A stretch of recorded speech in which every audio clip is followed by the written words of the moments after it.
Plomeros en mundos mágicos o torneos sangrientos en islas secretas. Los videojuegos han estado presentes por más de medio siglo. Su popularidad fue y es tan grande que el salto a la gran pantalla solo fue una cuestión de tiempo. Pero ¿cuáles son los mejores exponentes de este subgénero? ¿Y de dónde salió ese viejo mito que dice que no se puede hacer una buena adaptación? Mi nombre es Cristian y hoy seré su narrador mientras nos adentramos en la historia del cine de videojuegos.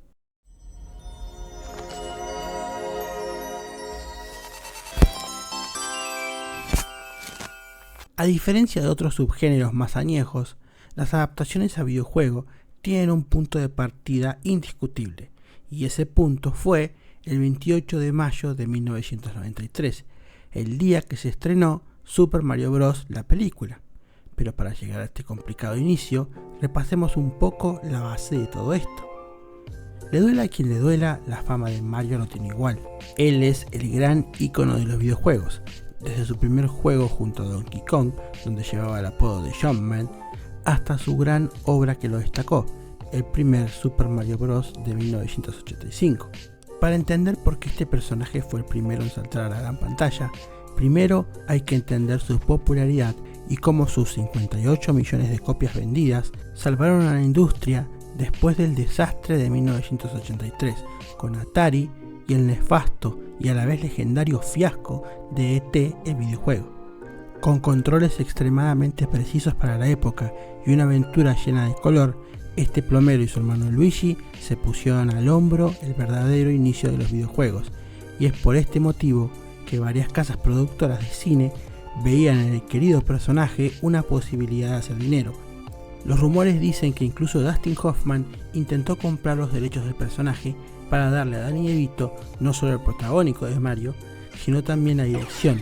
Esto al final no sucedió, y en 1992 comenzó la producción de una película live action que contaba con el visto bueno del presidente de Nintendo, Hiroshi Yamauchi.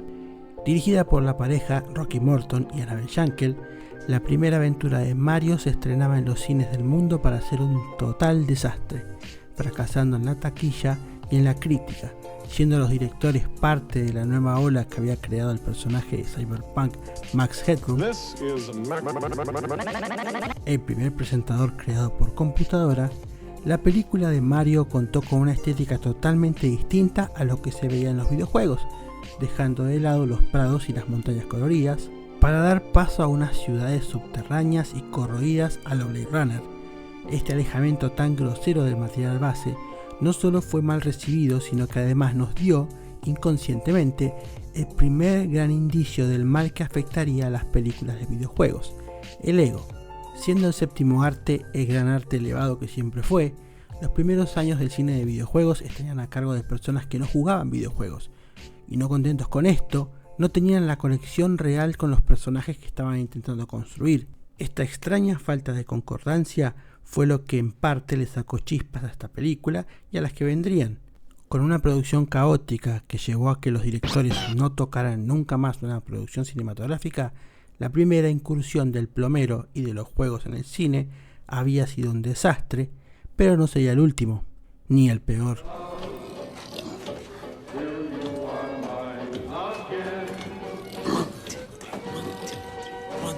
¿Alguna vez alguien se preguntó por qué Robert Patrick, el gran T-1000, nunca llegó a ser una superestrella de talla mundial? Bueno, si bien hay mucho que decir ahí, seguramente su participación en el filme Double Dragon de 1994 no ayudó mucho. Sabiendo de antemano que la película de Mario Bros. Ya había sido un fracaso, los productores de este filme tenían confianza en este segundo intento de adaptación y en sus posibilidades de revertir el asunto, esta vez adaptando un popular beat'em up de finales de los 80 y principios de los 90. Y lo que pasó fue otro desastre. Nuevamente con una estética al estilo ciudad futurista derroída, nótese la obsesión de aquellos años, este filme contó con varios personajes del juego, además de los protagonistas Billy y Jimmy Lee. Billy interpretado por Mark Wolf, actor que se volvería popular en la serie de 1994 Party of Five.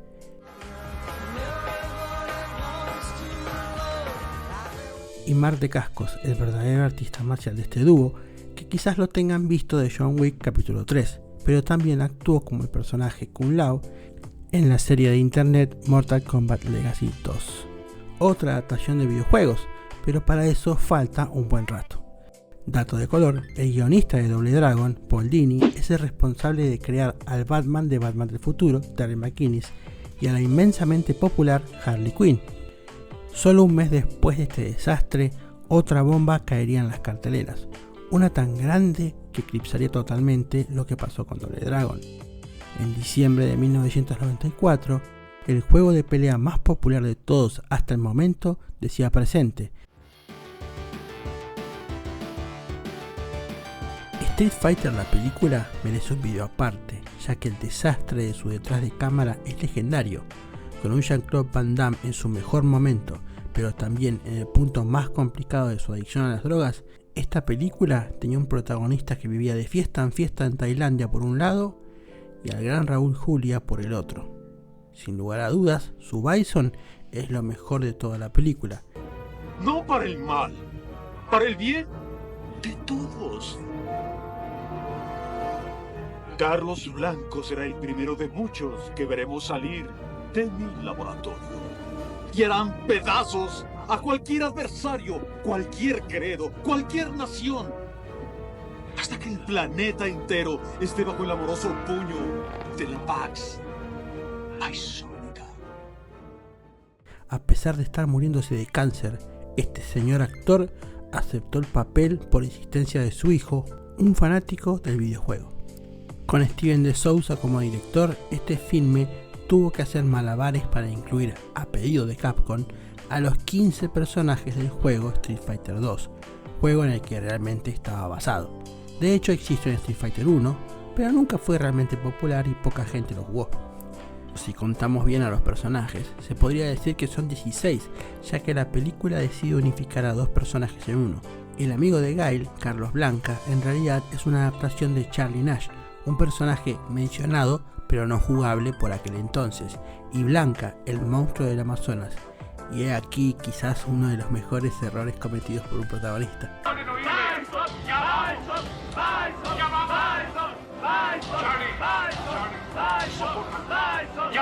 No me quemé. Por favor. Tengo pie. Evadiendo la regla de la tercera es la vencida, este filme ya empezaba a dejar evidencia de un patrón complejo en este tipo de adaptaciones. Sin embargo, con Street Fighter la decepción sería a medias, ya que como antesala a este filme, en Japón había salido un filme animado llamado Street Fighter, la película animada, que no solo seguía muy de cerca a los personajes, sino que respetaba el origen de los mismos y ofrecía una animación muy buena para la época. Con el paso de los años, los fanáticos considerarían a este filme como el verdadero filme de Street Fighter de 1994, aunque yo los conozco y sé que se acuerdan de este filme por esto.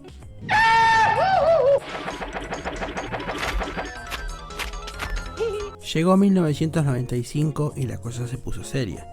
Así como en los videojuegos la jerarquía de Street Fighter caería con la llegada del ultraviolento Mortal Kombat, en el cine se estremeció todo cuando este último saltó a la gran pantalla. Mortal Kombat sería un nuevo intento de construir un éxito y esta vez, por primera vez, las cosas salieron bien. Toda esta odisea comenzó con Lawrence Kasanoff, quien después de probar el primer juego en Midway Games, se sorprendió por su potencial para una posible adaptación. Después de un tira y afloje con los dueños de la marca, quienes no se convencían debido a los fracasos del cine de videojuegos, el productor logró una opción limitada en los derechos de Mortal Kombat. De ahí, Larry contactó con un desconocido director, Paul W.S. Anderson, que si les suena es porque vieron el último video del canal, y si no lo vieron, véanlo, denle like a este video y toda la cosa. Con la película Shopping como su carta de presentación, Anderson conseguiría el trabajo y lograría esta vez la primera adaptación de videojuegos exitosa. Y si bien hoy por hoy este director suele ser criticado constantemente, por aquellos años supo aportar su ángulo fresco y creativo e irreverente como el mismo juego que se nutría de alarmar a los padres, por lo menos en Estados Unidos. Acá todos jugábamos Mortal Kombat con el código de sangre y estaba todo bien. con Robin Shou, Linden Ashby, Brigitte Wilson, Kari Hiroyuki Tagawa y Christopher Lambert como Liu Kang, Johnny Cage, Sonya, Shang Tsung y Raiden respectivamente. Este filme arrasó en taquilla, logrando $120 millones en ganancia. Y si bien el filme como tal no respetaba al 100% la historia del videojuego, ni tenía tanta violencia explícita, las locaciones, los personajes, las peleas y los efectos especiales lograron convencer al público que pedía más combates mortales, con una música que se inmortalizó en la cabeza de los chicos de los 90. Dato de color: a Jean-Claude Van Damme se le ofreció el papel de Johnny Cage, el personaje que había nacido como una parodia de su personaje en Bloodsport y que había inadvertidamente creado Mortal Kombat. Sin embargo, el belga dijo que no porque estaba filmando Street Fighter. En una curiosidad menos conocida, el pequeño papel de Jax en un principio se le ofreció a Michael Jai White, pero este renunció para poder filmar la película de Tyson. Thanks, but no thanks, homeboy. Look at that. $1,500 a week pussy. Yeah, keep... Muchos años después, este actor se pondría en la piel del policía en la serie Mortal Kombat Legacy, pero como dije antes, todavía tienen que esperar un poquito. Igual que Street Fighter, Mortal Kombat tendría una película animada y siendo poseedora de una campaña de marketing muy grande, al igual que su contrincante, esta franquicia tuvo juguetes y una presencia fuerte en la televisión. Solo los guerreros más extraordinarios pueden enfrentar a este reto. Liu Kang, la princesa Kitana, Sub-Zero. Con una de las series live action más caras de la época, Mortal Kombat Conquest contaría la historia de Kung Lao, pero no del personaje jugable, sino del gran antepasado de los Shaolin. Centuries ago, in a time of darkness and fury, that fate befell three strangers, a monk, Kung Lao,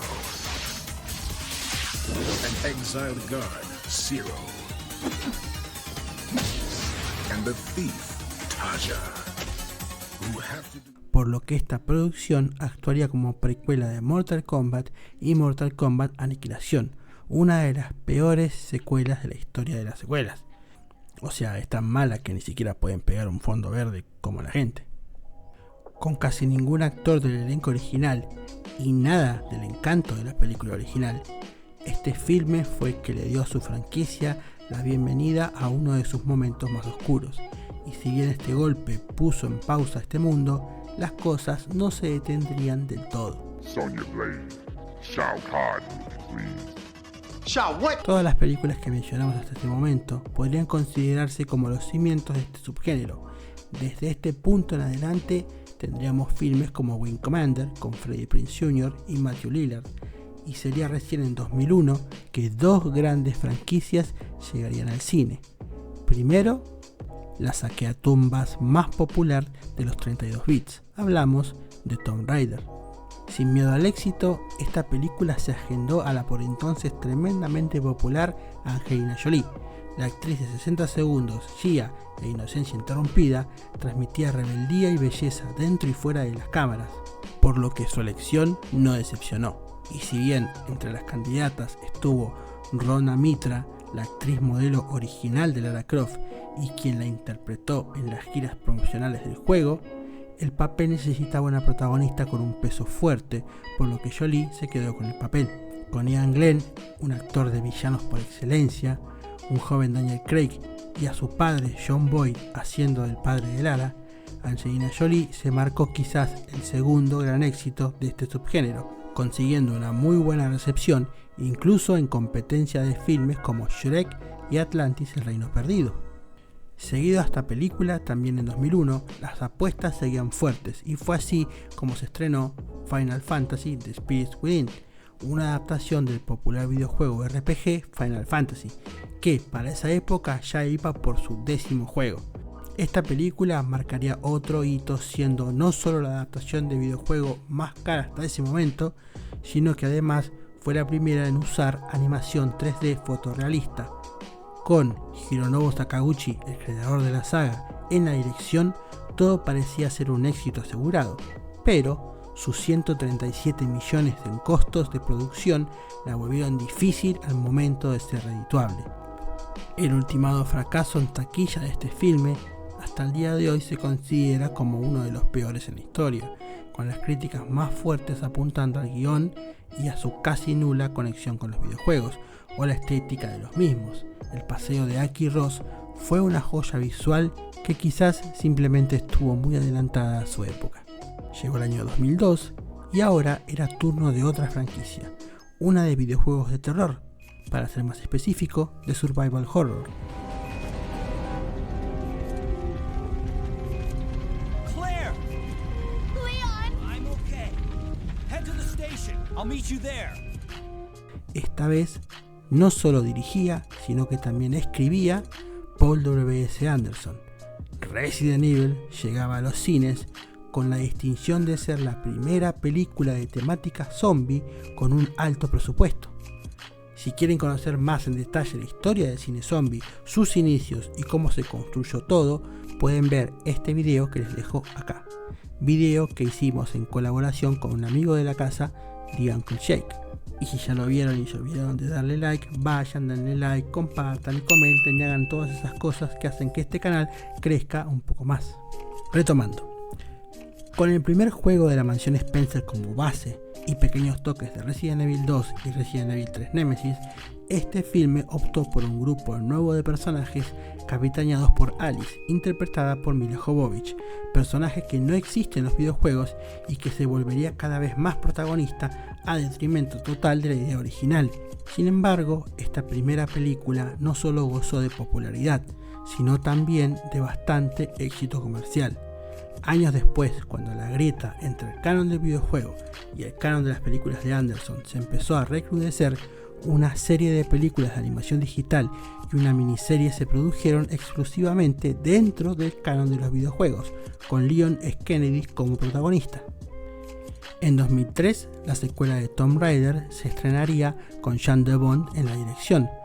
Conocido por filmes como Twister y Máxima Velocidad, este director admitiría que la producción de esta segunda parte fue un desastre donde todos opinaban y todos tenían algo que decir en el guión y en la dirección. Sin embargo, con un renovado plantel de personajes, este filme logró, con menos presupuesto, igualar las emociones de su predecesora. Algunos la llamaron una mejoría por sobre la primera película, y otros, otra película tonta y vacía en el terreno de pelis queriendo ser Indiana Jones. En el mismo año, un alemán, un tal Uwe Boll, se haría presente en la escena de los filmes de videojuegos. ¡Rayos! ¿Qué demonios haces, hermano? ¡Tienen que salvarme, hermanos! ¡Esto es una porquería! ¡Oh, por Dios, tengo miedo! Para alargar la que sería hasta ese momento la peor película de este subgénero, hablamos de House of the Dead. Basada en el arcade de shooter sobre rieles del publisher Sega, esta película seguía a un grupo de jóvenes en una isla alejada llena de, por supuesto, zombies. Sin mucho más que decir, esta comedia involuntaria es uno de los productos que debilitaron todavía más la idea de la adaptación. Dato de interés para seguramente nadie, en 2005 este filme tuvo una secuela igual de mala y casi tiene una tercera parte, y parece que Paul W.S. Anderson va a dirigir una muy pronto. En 2004 tuvimos la secuela de Resident Evil Apocalipsis, que esta vez se basaba muy por encima en los juegos Resident Evil 2 y Resident Evil 3. Escuchando las quejas de los fanáticos, Anderson, ahora solo en el rol de guionista, decidió agregar a Jill Valentine, quien fue interpretada muy bien por Sienna Willery, pero que fue totalmente opacada por Alice, una vez más interpretada por Milla Jovovich, ahora la novia de Paul W.S. Anderson. Si bien este filme intentaba retratar el escape de Raccoon City, la película tiene algunas influencias en el filme de culto Escape de Nueva York, y también en The Omega Man con Charlton Heston. Sin Leon, sin Claire y con un Nemesis que al final se hace bueno, esta película sería otra decepción para los fanáticos de esta franquicia, pero un éxito comercial para el estudio. Más de 10 años habían pasado desde que el subgénero debutó y nada parecía estabilizar el panorama. La nueva Alone in the Dark en 2005, nuevamente de Uwe instalaba un nuevo récord de miseria con una aprobación del 1% en Rotten Tomatoes. Y si bien esta página ha sido muy criticada a través de los años, ya un 1% es demasiado malo. Ese mismo año, La Roca, quien irónicamente todavía luchaba para caer parado en Hollywood, se agendaba otro gran clásico videojueguístico, el gran éxito de id Software, el shooter de terror Doom. Y aunque la idea de una película se habló desde la salida de Doom 2 en 1995, nuevamente la falta de un éxito real en este tipo de filmes no convenció a los publishers. Todo esto sumado a un ambiente que no ayudaba mucho al desarrollo de una película, ya que los videojuegos como Doom y Mortal Kombat fueron los primeros en romper los estándares de aquellas épocas, mostrando sangre y violencia extrema, algo ansiado por los jugadores, pero no tanto por los padres. Game makers offered a new rating system. GA for general audiences, all ages. MA13, okay for teens, but not younger kids. And MA17 for 17-year-olds and older. Todo esto se complicó aún más cuando en 1999 dos chicos en una escuela de Columbine en Colorado masacraron a 12 estudiantes y a un profesor. Después del incidente, la investigación destapó que los perpetradores eran fanáticos del juego Doom, por lo que cualquier ambición de una película tuvo que esperar un buen rato. Volviendo al 2005, la nueva película de Doom intentó conseguir a Arnold Schwarzenegger y a Vin Diesel, pero terminó con La Roca en el personaje de Sarge y Karl Urban en el protagonista, John Grimm, que vendría a ser el héroe de los juegos, el Doom Guy. Y si bien yo en su momento no le vi el parecido, miren cómo en The Voice sí se ríe igual de siniestro que el Doom Guy.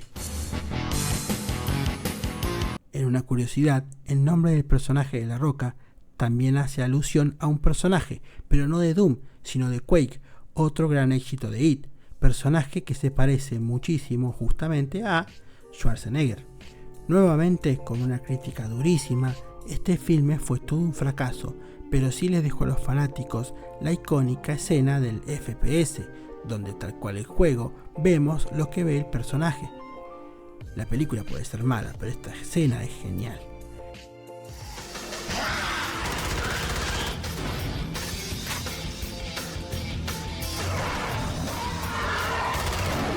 $14 años después, Doom lo intentaría de nuevo con un filme de bajo presupuesto que, saliendo directamente a formato casero, volvió a ser un fracaso para la marca.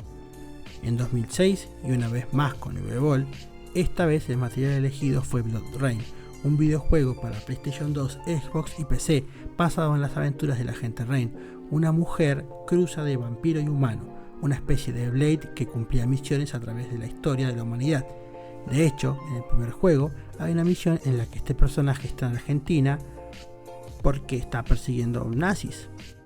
La adaptación de este personaje tuvo a Kristanna Loken en el papel principal, y si la reconocen de algún lado es porque fue la TX en Terminator 3 y una de los 3 protagonistas en Mortal Kombat Conquest. Con miedo a ser reiterativo, solo digamos que ni a esta ni a sus 2 secuelas les fue bien. Dato de color: de alguna forma este filme se las arregló para tener a Ben Kingsley, a Billy Zane y a Geraldine Chaplin en el elenco. Sí, la hija del mismísimo Charlie, yo soy el cine, Chaplin, estuvo en una película del peor director de la historia del cine. Curiosidades de la vida. ¡Ya no quiero vivir! ¡No vale la pena! De la compañía Konami, ahora era el turno de Silent Hill.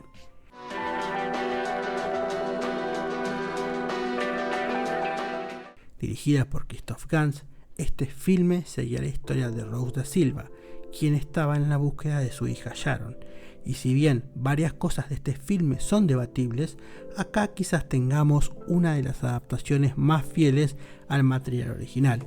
Basada en el primer juego, esta película cambia a Harry y a Sherilyn Mason por Rose y Sharon, pero en cuanto al tono, al suspenso e incluso a la música de Akira Yamaoka, este filme se apegó mucho a lo que los fanáticos habíamos experimentado en quizás una de las franquicias más terroríficas de todos los tiempos.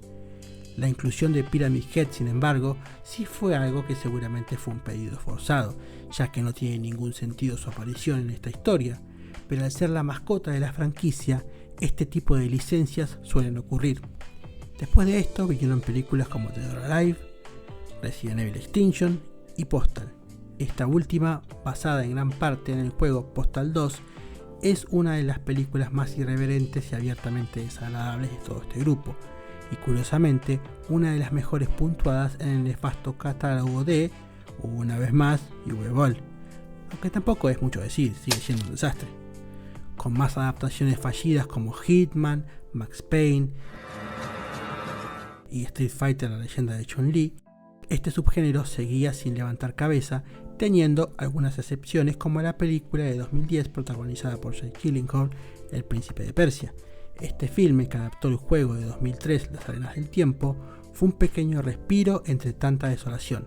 Sin embargo, la producción de más películas de la para ese entonces incoherente saga Resident Evil seguía su rumbo, al igual que una secuela del 2012 de Silent Hill Revelaciones, película que se encargó de borrar el buen sabor de boca que había dejado la cinta del 2006. Ahora, entre tantas películas que en papel no valen la pena, ¿cómo, dónde y cuándo este subgénero empezó a encarrilar el rumbo? Bueno, teniendo en cuenta que este asunto sigue siendo subjetivo, para algunas personas las pelis de videojuegos siempre van a ser basura. Morirás por este insulto, Sagat. Lo que en apariencia ayudó a comprender un poco más el desarrollo de estas adaptaciones fue el cambio generacional. Ya no estábamos en 1995, sino que estábamos a mitad de los 2010, por lo que la nueva generación de directores cada vez se solapaba más con la época del Sega, del Super Nintendo y de las primeras PlayStation. Y si bien jugar un videojuego para nada te asegura ser un buen director, lo que sí empezó a asegurar fue la comprensión del mundo que adaptaban. Se empezó a comprender que el espectador puntual de adaptaciones de videojuego apreciaba más el compromiso a ser fiel con el personaje base que a recibir productos con licencias creativas. Es por eso que en esta época de cambio algunos errores empezaron a dejar de repetirse. El segundo gran factor lo analizaremos un poquito más adelante. Para finales de los 2010, la sempiterna saga de Paul W.S. Anderson terminaba finalmente dejando a los fans de Resident Evil por el suelo y a su esposa como dueña y señora de un mundo totalmente corroído y desviado del material original. Assassin's Creed tuvo su adaptación con Michael Fassbender como protagonista y Aaron Paul, fresco de su gran éxito con Breaking Bad, fue estelar en una película de Need for Speed que pasó sin pena ni gloria. Tomb Raider tuvo su reboot con Alicia Vikander como Lara Croft, en uno de los filmes con mejor calificación en mucho tiempo. La Roca volvió a intentarlo con los videojuegos con la película Rampage, producción basada en este recordado juego de arcade, y la tremendamente popular Pokémon llegó a la gran pantalla con su primera película live action, Detective Pikachu. ¿Fue esta la primera película de Pokémon? Por supuesto que no. Pokémon tiene 23 películas animadas, las cuales no puedo mencionar porque si no el video duraría 20 horas. ¿Pertenece Pokémon al subgénero de adaptaciones de videojuegos? Claro que sí, ya que antes de ser una serie o un juego de cartas fue un juego de Game Boy, Pokémon Red and Green de 1996. Retomando, esta última película con Justice Smith y Ryan Reynolds fue atravesada por una situación muy particular, ya que en medio de todo esto, la pandemia del coronavirus había encerrado a toda la población mundial. Lo que sobrevino a esto fueron funciones muy escasas y lo que ya hemos mencionado varias veces en varios videos. Sin embargo, en el mundo de los videojuegos y el cine, un nuevo protagonista encontraba una nueva luz. Dirigida por Jeff Fowler, la nueva película de Sonic se estrenó en un año con muy pocos estrenos. Esta falta de competencia no solo ayudó a que, contra todo pronóstico, la gran mascota de Sega se posicionara, sino que al igual que Pokémon, logró uno de los puntajes más altos para una película de su tipo.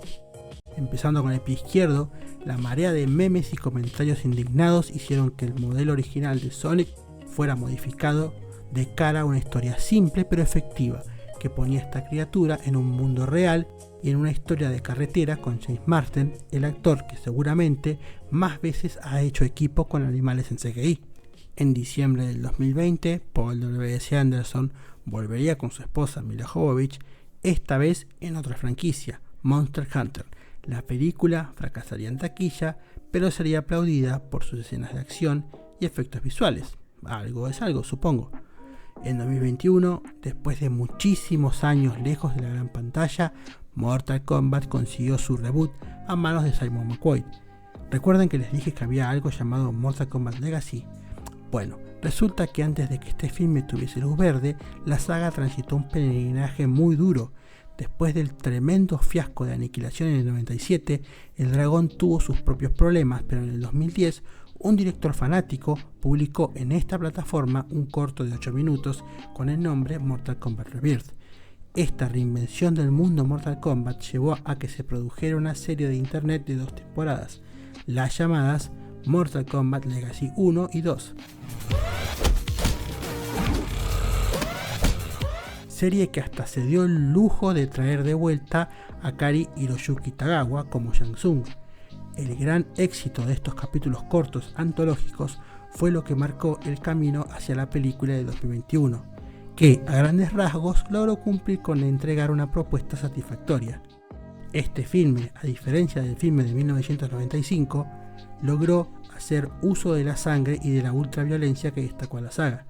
Sin embargo, limitados por un presupuesto bajo, algunos de los escenarios de las peleas en esta historia son demasiado simples comparados con los parajes exóticos en la isla de la entrega original. Programada para estrenarse el próximo mes de octubre, Mortal Kombat 2 promete traer más personajes, más acción y más fatalities. En otro dato de color, curiosamente, algo parecido a Mortal Kombat Legacy pasó con la franquicia rival Street Fighter, la cual también intentó volver con 2 series web, Street Fighter Assassin's Fist y Street Fighter Resurrection. Y si bien muchos usuarios consideran a Assassin's Fist como lo mejor que sacó la franquicia en live action, a casi 10 años, nada nuevo se ha oficializado en la historia de los peleadores callejeros.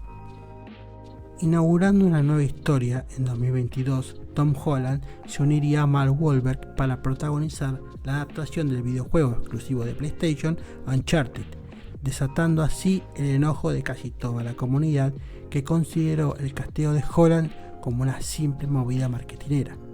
Para gran parte de los fanáticos solo había una opción para el personaje de Nathan Drake, y ese era Nathan Fillion. Su carisma y parecido al modelo del videojuego no solo generó simpatías, sino también un fanfilm que muchos consideran mejor que la propuesta de Hollywood. Llegando al final de este recorrido, no nos podíamos despedir sin mencionar el espantoso reinicio de la saga Resident Evil. ¡Sopa! ¡Otra vez sopa! Que, después de sufrir año tras año, parecía encontrar paz en una promesa de fidelidad a los videojuegos por parte del nuevo director Johannes Roberts. Sin embargo, lo que llegó a las pantallas fue un filme de muy baja calidad que solo intentó hacer homenajes sin coherencia a alguna que otra frase o algún que otro personaje, sin estilo y sin sustancia. Y si con esto los fanáticos no tuvimos lo suficiente, Netflix, siendo Netflix, se encargó de destruir cualquier esperanza con su serie Resident Evil, donde las protagonistas eran 2 adolescentes y su padre, el Albert Wesker negro que se parecía a Blade. ¡Ha sido un fastidio!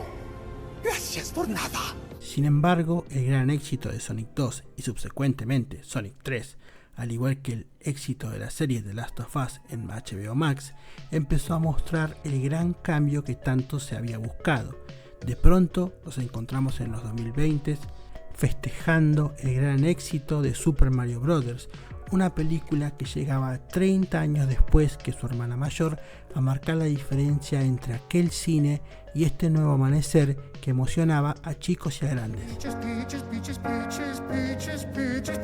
Series como Fallout o la película de Minecraft con Jack Black llegaron a niveles de éxito jamás antes pensados para este subgénero, y he aquí el ingrediente faltante y la reflexión final. Sumado al cambio generacional que mencionamos antes, este tipo de películas y series empezaron a recorrer un camino particular, un camino de relevo. La realidad es que el cine comercial se mueve por épocas, los grandes géneros las marcan, y así como hace 80 años los vaqueros dominaban este cine, lo mismo pasó con el cine policial y con el cine de acción, y hace unos 20 años con el cine de superhéroes. Hoy, con una plataforma bastante cansada, las personas no buscan con tantas ganas a un superhéroe, por lo que las adaptaciones de videojuegos parecen ser las llamadas a suplir este vacío. Próximamente, la oferta de este tipo de cine va a lograr sus propios agotamientos, pero hoy, películas como Five Nights at Freddy's, películas que hace 10 años eran un fracaso cantado, hoy son un éxito, por lo que ideas impensadas ya se están planteando como una adaptación del videojuego Outrun con Michael Bay y Sydney Sweeney, una adaptación de Days Gone, esperemos que con Sam Witwer, Everyone's coming to you and going, "Hey man, great job," and you're like, "Yeah, what about those guys? They're the ones that made it look cool." más adaptaciones de Resident Evil, una adaptación de Zelda, una nueva adaptación de Street Fighter y una adaptación de la reciente franquicia Poppy Playtime. Una película de Poppy Playtime, interesante. Es muy difícil predecir si el futuro de las adaptaciones de videojuegos es un futuro brillante o no, pero lo más seguro es que entre tantas ideas, alguna joya logre captar nuestra atención y nos permita quizás volver a esa vieja sensación feliz que nos da tener un mando en las manos. Si les gustó este video, no olviden de darle like, compartirlo y sobre todo suscribirse al canal. Déjenme en los comentarios cuál es su adaptación de videojuego favorita o qué juego les gustaría ver adaptado. Sin mucho más que decir, yo me retiro y los espero en un próximo video. No me habré pasado con tantos chistes de Resident Evil. Oh shit. I better get the fuck up out this. Nah.